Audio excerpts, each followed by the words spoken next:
सफर जरगर नाम की एक औरत प्रेग्नेंट, वो जेल के अंदर थी, तो उसके लिए कभी किसी ने आवाज नहीं उठाई, जितने लोगों ने हथनी के लिए उठाई। उसी तरह एक नाचने गाने वाला एक्टर सुशांत सिंह राजपूत, जिसका काम है एक्टिंग का, वो किसी वजह से खुदकुशी कर लेता है, तो उसकी जो भी जांच है वो पुलिस और ये सीबीआई वगैरह करती है। बहुत अच्छी बात है, करना चाहिए सर। उमर खालिद पे जिस दिन हमला हुआ उस दिन उन पे भी हमला हुआ, उनके भाई को तो बाकायदा गोली वगैरह चलाई, लेकिन डॉक्टर कफील खान कभी रुके नहीं, कभी उन्होंने हिम्मत नहीं हारी और कामयाबी से आगे चलते रहे। गवर्नमेंट कोरोना वगैरह देखते हुए अगर सर्द खाने में डाल देती है इस बिल को और गवर्नमेंट नहीं आती, तो मेरे हिसाब से फिर ये अहमखाना फैसला है कि हमको फिर उस पर उतरना चाहिए, करना चाहिए। अगर गवर्नमेंट की तरफ से कुछ ऐसा आता है और गवर्नमेंट अगर कुछ इस तरह से हरकत करती है, तो फिर हम उससे ज्यादा ताकत से उतरेंगे और उससे ज्यादा तादाद में लोग उतरेंगे और उससे ज्यादा ताकत से उतर के गवर्नमेंट के मुंह पे तमाचा मारने का काम करेंगे।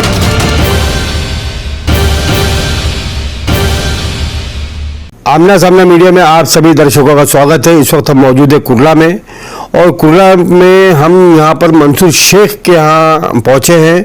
मंसूर शेख जो कि आप जानते हैं कि सोशल मीडिया पे बहुत मशहूर हैं और एनआरसी सीए प्रोटेस्ट से लेकर आज तक, चाहे वो डॉक्टर कफील खान का मामला हो, चाहे सफूरा जरगर का हो, उन्होंने बहुत बड़े पैमाने पर ट्विटर और फेसबुक पे कैंपेनिंग शुरू की थी। सफूरा जरगर की रिहाई के लिए भी उन्होंने बहुत बड़ी, एक तरह से हम ये कहेंगे, जद्दोजहद जारी रखी अपनी, और उसमें कहीं ना कहीं देश कामयाब भी हुआ। उसके बाद डॉक्टर कफील खान को लेकर मंसूर शेख ने अपना कैंपेनिंग जारी रखा, ट्विटर पर हजारों लोगों को जोड़ा और सरकार से मुतालबा किया कि डॉक्टर कफील खान को रिहा किया जाए। ये और बात है कि कफील खान रिहा नहीं हुए, तो इन्हीं मुद्दों पर हम बात करेंगे मंसूर शेख से। मंसूर शेख साहब, आपका आमना सामना मीडिया में स्वागत है। जी शुक्रिया रशीद साहब, और ये आप तशरीफ लाने के लिए और यहाँ आकर इस बात को आगे बढ़ाने के लिए, और ये सच्चाई की एक जो कोशिश जारी है सब तरफ से, उसमें आपकी जबरदस्त तरह से हमें हमेशा समर्थन मिला है, उसके लिए बहुत बहुत शुक्रिया। मंसूर शेख साहब, जैसे कि आपने डॉक्टर कफील खान के लिए जो कैंपेनिंग चलाई थी, कहीं ना कहीं वो कमजोर साबित हुई, क्यों ऐसे, क्या वजह क्या है? नहीं, कैंपेनिंग तो काफी माशाल्लाह अच्छी थी, लोग भी जुड़े उससे, लेकिन मसला ऐसा है कि डॉक्टर कफील खान जो है, मतलब अब वो उनकी बेल नहीं हो रही है बेसिकली, और जो लोग जो जुड़ रहे हैं, लोग काफी तादाद में आवाज भी उठा रहे हैं, पूरे देश भर से जबरदस्त तरीके से आवाज उठ रही है। लेकिन मसला ये है कि योगी आदित्यनाथ की जो मनुवादी और फांसीवादी सरकार है उत्तर प्रदेश के अंदर, वो ही नहीं चाहती है कि एक डॉक्टर को बेल मिले। डॉक्टर कफील खान को जब अरेस्ट किया गया था बॉम्बे से, तो कफील खान को जब बॉम्बे से अरेस्ट किया गया था, बोला गया था कि अलीगढ़ के अंदर उन्होंने हेट स्पीच दी है उसके ऊपर, और जब वो अरेस्ट हुए, जब वो यहाँ से उनको ले जाया गया तो उनकी बेल भी हो गई थी, लेकिन उन पे एनएसए लगाया गया और हर 3 महीने में उन पे एनएसए को वापस से रिवाइज किया जा रहा है। अगर एनएसए हट जाएगा तो उनकी ऑलरेडी बेल हो चुकी है, सिर्फ मसला जो एनएसए के ऊपर अटक रहा है, लेकिन एनएसए हट नहीं रहे। फरवरी में एनएसए लगा, मई में उसको रिवाइज किया गया और इस महीने अगस्त के अंदर भी उसको रिवाइज किया गया वापस से। तो ये अगर एनएसए गवर्नमेंट नहीं हटाती है तो उनकी बेल होना बहुत मुश्किल हो जाएगा। अभी 3 महीना फिर उनको गया, उसके खिलाफ अभी हाल में उनकी वालदा पहुंची है सुप्रीम कोर्ट में। अभी सुप्रीम कोर्ट को तय करना है कि उत्तर प्रदेश सरकार का जो रोल है इसके अंदर और केंद्र का जो रोल है वो कहां तक सही है और कहां तक नहीं है। यानी योगी सरकार ने पूरी कोशिश की कि डॉक्टर कफील खान को जो है एक तरह से निशाना बनाया जाए, उनको जेल में रखा जाए, जबकि इस वक्त डॉक्टर कफील खान की देश को बहुत जरूरत थी। क्या महसूस करते हैं आप? नहीं, बिल्कुल, डॉक्टर कफील खान जैसे डॉक्टर्स की तो हमेशा देश को जरूरत है, क्योंकि ये टाइम जो कोरोना के हालात है खास तौर से, इसमें हम लोगों ने देखा हर समाज और हर तब्के के लोग एक्टिव रहे, हम लोग भी एक्टिव रहे, लोगों को खाना पहुंचाना, राशन से, हर चीज से, लेकिन उसके अंदर खासतौर से डॉक्टर और जो मेडिकल स्टाफ है उसकी बहुत कमी है हमारे देश में पहले से। और डॉक्टर कफील खान का इतिहास जो लोग जानते हैं उनको बेहतर पता है कि 2017 में जब बीआरडी कॉलेज गोरखपुर के अंदर डॉक्टर कफील खान ही वो शख्स थे जिन्होंने वहां पर सिलेंडर ऑक्सीजन जब कम हो रही थी और खत्म की तरफ थी, तो उन्होंने खुद पर्सनली अरेंज किया था। और बाकायदा जो योगी आदित्यनाथ की गवर्नमेंट ने जो कमेटी गठित की थी उसमें भी ये चीज आई कि योगी अपना डॉक्टर कफील खान को क्लीन चिट उस कमेटी ने भी दी बाकायदा, और ये उस कमेटी ने बाकायदा मेंशन की कि डॉक्टर कफील खान ने पर्सनल एक्सपेंसेस पे वहां पे बाटले पहुंचाए, लेकिन उन बच्चों की, सैकड़ों बच्चों की जान बचाए डॉक्टर कफील। वहां कुछ बच्चों के मौतें भी वाकई हुई थी, लेकिन अगर ये अमल नहीं होता, उस कमेटी का ये कहना है जो यूपी सरकार ने बैठाई थी कि अगर ऐसा नहीं होता, वहां पर योगी डॉक्टर कफील खान नहीं पहुंचते ऑक्सीजन लेके, तो सैकड़ों बच्चों की जानें जा सकती थी। और बाकायदा जो डॉक्टर एसोसिएशन है वो भी आई थी डॉक्टर कफील खान के समर्थन में बाद में, और जो गुना डॉक्टर कफील खान ने नहीं किया था उसकी सजा उन्होंने भुगती, 9 महीना तकरीबन वो जेल में रहे। जबकि वो 2 साल बाद जो रिपोर्ट आई कमेटी की, उसके अंदर डॉक्टर एसोसिएशन ने, योगी आदित्यनाथ की गवर्नमेंट ने खुद ये बताया कि भाई डॉक्टर कफील खान निर्दोष थे, उन्होंने कुछ भी नहीं किया, लेकिन 9 महीना वो जेल में रहे। 9 महीना जेल में रहने के बाद जब वो बाहर आए तो उनके भाई पे बाकायदा कातिलाना हमला हुआ और बाकायदा गोली मारी गई, और उसी इलाके में एक दिन पहले योगी आदित्यनाथ आगे एक मंदिर में रुके भी थे। तो ये एक संजोग था या नहीं था, खैर वो बेहतर बता सकते दूसरे लोग, लेकिन वहां पर एक दिन पहले आगे योगी आदित्यनाथ का रुकना और अगले दिन उनके भाई पे कातिलाना हमला होना, उसके बाद डॉक्टर कफील खान को इतना परेशान किया गया उनकी जॉब चली गई। आप सोचिए कि मतलब एक शख्स, एक डॉक्टर जो अपने फर्ज को इतने अच्छे से निभाता है, बच्चों की जान बचाता है, और उसको उसके जॉब से माजूल कर दिया जाता है। उसके बाद में वो बैंकरप्ट होने तक नौबत आ गई उनकी, डॉक्टर कफील खान, क्योंकि उनके अखराजात कैसे पूरे करेंगे जब उनका जॉब ही नहीं रहेगी। जबकि बाकायदा एमबीबीएस डॉक्टर है, पेडियाट्रिक के वो मतलब मेन डॉक्टर है, उसमें मास्टर्स किया उन्होंने। फिर उनके घर पे हमला होना, उन पर हमला होना, उमर खालिद पे जिस दिन हमला हुआ उस दिन उन पे भी हमला हुआ, उनके भाई को तो बाकायदा गोली वगैरह चलाएगी। लेकिन डॉक्टर कफील खान कभी रुके नहीं, कभी उन्होंने हिम्मत नहीं हारी और कामयाबी से आगे चलते रहे। फिर आया सीए का कानून, उस कानून के खिलाफ भी हमेशा डॉक्टर कफील खान डटे रहे, हर जगह उन्होंने स्पीचेस दी। अलीगढ़ में सिर्फ नॉर्मल उन्होंने पूछा कि हम संविधान पे चल रहे हैं और मोटा भाई कहकर किसी को मुखातिब किया। उसके बाद वो मुंबई आ गया और मुंबई से उनको अरेस्ट किया गया, मुंबई से अरेस्ट किया गया, अरेस्ट करके उन पे एनएसए इंपोज कर दिया। अब एनएसए इंपोज होने के बाद तो उनकी बेल होना बहुत मुश्किल हो जाएगी।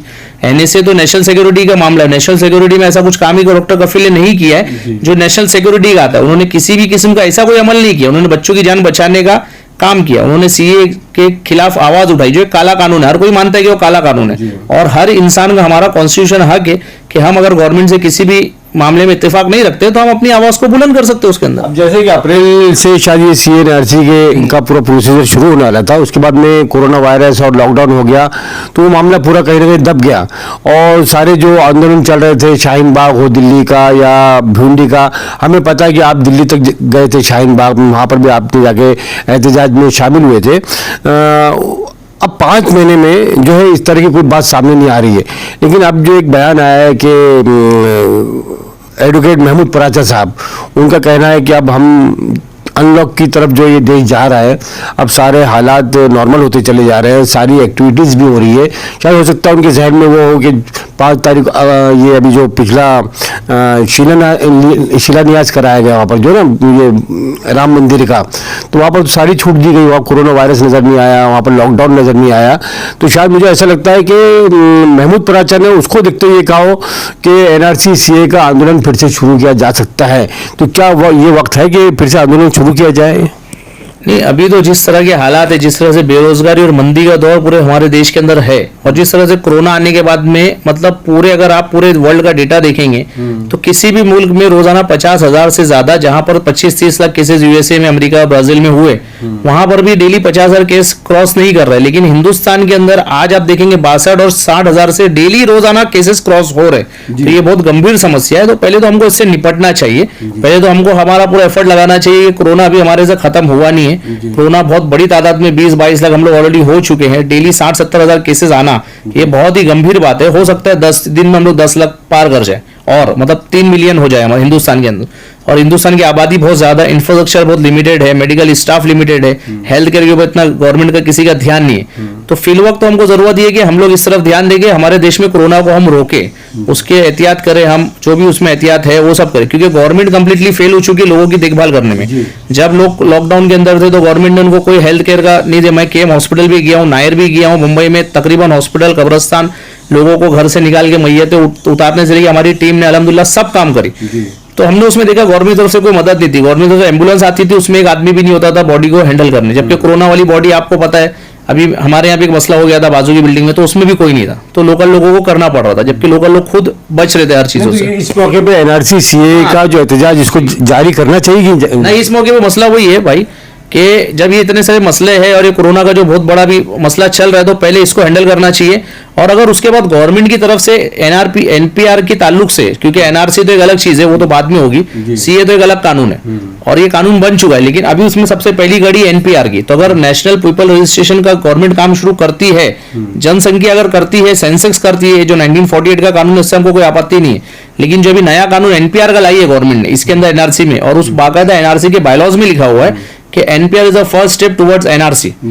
तो ये एनपीआर पहले करने के बाद ही एनआरसी के अंदर जाएगा मामला। तो अगर एनपीआर के लिए गवर्नमेंट एक्टिव होती है और एनपीआर करने की तरफ गवर्नमेंट करती है कुछ हिस्सा, अभी तो गवर्नमेंट तो अभी खामोश है फिलहाल वहां से। हाँ, अगर गवर्नमेंट कोरोना वगैरह देखते हुए सर अगर सर्द खाने में डाल देती है इस बिल को और गवर्नमेंट नहीं आती, तो मेरे हिसाब से फिर ये अहमखाना फैसला है कि हमको फिर उस पर उतरना चाहिए, करना चाहिए। अगर गवर्नमेंट की तरफ से कुछ ऐसा आता है और गवर्नमेंट अगर कुछ इस तरह से हरकत करती है, तो फिर हम उससे ज्यादा ताकत से उतरेंगे और उससे ज्यादा तादाद में लोग उतरेंगे और उससे ज्यादा ताकत से उतर के गवर्नमेंट के मुंह पे तमाचा मारने का काम करेंगे। लेकिन मेरी राय ये है कि जब तक गवर्नमेंट इस तरह का कोई अमल नहीं करती है, कदम आगे नहीं बढ़ाती है एनपीआर की तरफ, तो हमको खामोशी इख्तियार करना, क्योंकि मुल्क के सामने, हमारे सामने दूसरे बहुत से मुद्दे हैं अभी ऑलरेडी। मंत्री शेख साहब, हम वहीं फिर आते हैं, डॉक्टर कफील खान को जो है जमानत नहीं दी गई, रिहा नहीं किया जा रहा है। वही हम देखते हैं कि एक हीरो जो खुदकुशी कर लेता है, सुशांत सिंह राजपूत, आज पूरा देश जो है उसके लिए इंसाफ मांग रहा है। तो ये देश के वो सेकुलर लोग या वो लोग जो है उसके लिए इंसाफ मांग रहे हैं। हम ये देखते हैं कि डॉक्टर कफील खान के लिए वो कैंपेनिंग नहीं चलाई गई या उनके लिए जो इंसाफ मांगने की ज़रूरत थी वो हमें नज़र नहीं आ रहा है। क्या आप महसूस करते हैं इस पर? ना, इसमें थोड़ा सा मसला ये है कि सेकुलरिज्म के माने अब बदल चुके देश के अंदर। और जैसा कि हमने पिछले दिनों में देखा कि एक प्रेग्नेंट हथनी केरला के मलप्पुरम के अंदर विस्फोटक पदार्थ खाने से जो जानवर नहीं आए गांव में, उसलिए लगाया जाता है। उसको एक साजिश बताकर और एक समुदाय की तरफ बाकायदा सेंट्रल के एक मिनिस्टर ने बाकायदा बताई है कि वहां पे एक समुदाय रहता है, उन्होंने ऐसा किया, जबकि ऐसा कुछ भी नहीं था। वो बाढ़ ऐसी बनाई जाती है बाकायदा, तो वो हुआ। लेकिन जब एक सफरोज अगर नाम की एक औरत प्रेग्नेंट, वो जेल के अंदर थी, तो उसके लिए कभी किसी ने आवाज नहीं उठाई जितने लोगों ने हथनी के लिए उठाई। उसी तरह एक नाचने गाने वाला एक्टर सुशांत सिंह राजपूत, जिसका काम है एक्टिंग का, वो किसी वजह से खुदकुशी कर लेता है, तो उसकी जो भी जांच है वो पुलिस और ये सीबीआई वगैरह करती है, बहुत अच्छी बात है, करना चाहिए, सच लोगों के सामने है। लेकिन जितना वावेला हम उस सुशांत सिंह राजपूत की मौत पे मना रहे हैं, उतना वावेला क्या हम एक डॉक्टर के उस पे मना रहे हैं? क्या उतना बवाल हम डॉक्टर के उस पे कर, एक डॉक्टर जो बच्चों की जान बचाने वाला, जिसने बाकायदा जब कोरोना के हालात हुए, जब वो जेल के अंदर था, उसने बाकायदा नरेंद्र मोदी को एक लेटर लिखा कि आप हमको बाहर निकलने दीजिए ताकि हम जाके कोरोना में लोगों को काम करें। चमकी बुखार के लिए वो गांव-गांव, जब बिहार के अंदर गांव-गांव रूरल एरियाज में जाके आदिवासी के बच्चों तक को उसने दवा पहुंचाने का काम किया। तो इसके लिए हम लोग कोई आवाज नहीं उठाते। क्यों नहीं उठाते? क्योंकि डॉक्टर कफील और सफूरा जगर एक खास समुदाय से आती है और उस समुदाय के खिलाफ जो है ना, आज ऐसा एक माहौल बनाया जा रहा है कि ये समुदाय के लोग ही हर चीज के अंदर इन्वॉल्व है, गलत कामों के अंदर इन्वॉल्व है। आपको पता होगा कि देवबंद के अंदर जब कोरोना वायरस का मामला आया, तो किस तरह से आज दूसरे के मकामात पे आ रहा है। मैं तो नाम लेके बता सकता हूँ डेटा से, लेकिन हम जो भी जिसको कोरोना हो रहा है, हमारी सिंपैथी उसके साथ है। हम जात धर्म देख के कभी हमने किया ही नहीं कि भाई हमारे मजहब के लोगों ने भी नहीं किया। आपने देखा होगा रमजान के अंदर हमारे बच्चे भूखे प्यासे रहकर लोगों को खाना पानी पिलाने का काम कर रहे थे, मजदूर जो गांव जा रहे थे। तो हमने कभी जात धर्म देख के काम को अंजाम नहीं दिया। हमारे लिए तो जिसको भी कोरोना हुआ है, अल्लाह उन सबको ठीक करे, हमारी तो ये कोशिश है। लेकिन एक खास समुदाय से आने की वजह से जिस तरह ये सरकार बैठी है और ये जो लोग, जो मनुवादी लोग हैं, जो मनुस्मृति को लागू करना चाहते हैं हिंदुस्तान में, तो एक खास समुदाय के लोगों के खिलाफ जहर फैलाते हैं। तो ये इसी का नतीजा है कि एक एक्टर की खुदकुशी को इतना हाईलाइट दिया जाता है और एक डॉक्टर जो एक्चुअल बच्चों के लिए काम करता है, जो चमकी बुखार में बच्चों के लिए काम किया, जो बीआरडी कॉलेज के अंदर जो बाकायदा वहाँ की गवर्नमेंट की रिपोर्ट में ये सब चीजें आई, उसके बारे में कुछ भी ऐसी चीज नहीं होती है, क्योंकि वो एक खास समुदाय से आता है। बस इनकी गलती है। बहुत बहुत शुक्रिया मंसूर शेख साहब। मंसूर शेख साहब ने बहुत ही खुल के बात की और बताया कि देश के हालात क्या है, कि एक नाचने गाने वाले के लिए जो है इतनी संपत्ति होती है, उसके लिए इतनी हमदर्दी होती है, लेकिन एक डॉक्टर कफील खान जिसने कि हजारों बच्चों की जानों को बचाया, उसके लिए आज बहुत कम लोग आगे आने को तैयार है। जो लोग आ रहे हैं उनकी सुनवाई नहीं हो रही है, क्योंकि ये तासुपरस्त सरकार, ये योगी सरकार ये चाहती है कि जो भी मुसलमान या भी जो भी अक़लियतों का जो भी नुमाइंदा होगा, वो अगर आवाज़ उठाएगा इंसाफ के लिए, तो उसकी लिए जो जगह है वो जेल की सलाखें हैं, उसके लिए एनएसए है। लेकिन वहीं हम ये देखते हैं कि आरएसएस के लोगों को पूरी छूट दी जा रही है। देश इस बात का मुतालबा करता है कि जल्द से जल्द मुल्क के अंदर कानून नाफिज किया जाए और कानून पर अमल हो और इस तरह का जुल्म बंद होना चाहिए। ये था मंसूर शेख साहब का कहना, जिन्होंने बेबाकी से अपनी बात कही। कैमरा पर्सन शाहिन पटेल के साथ राशिद अजीम, शुक्रिया, जय हिंद, अल्लाह हाफिज, धन्यवाद।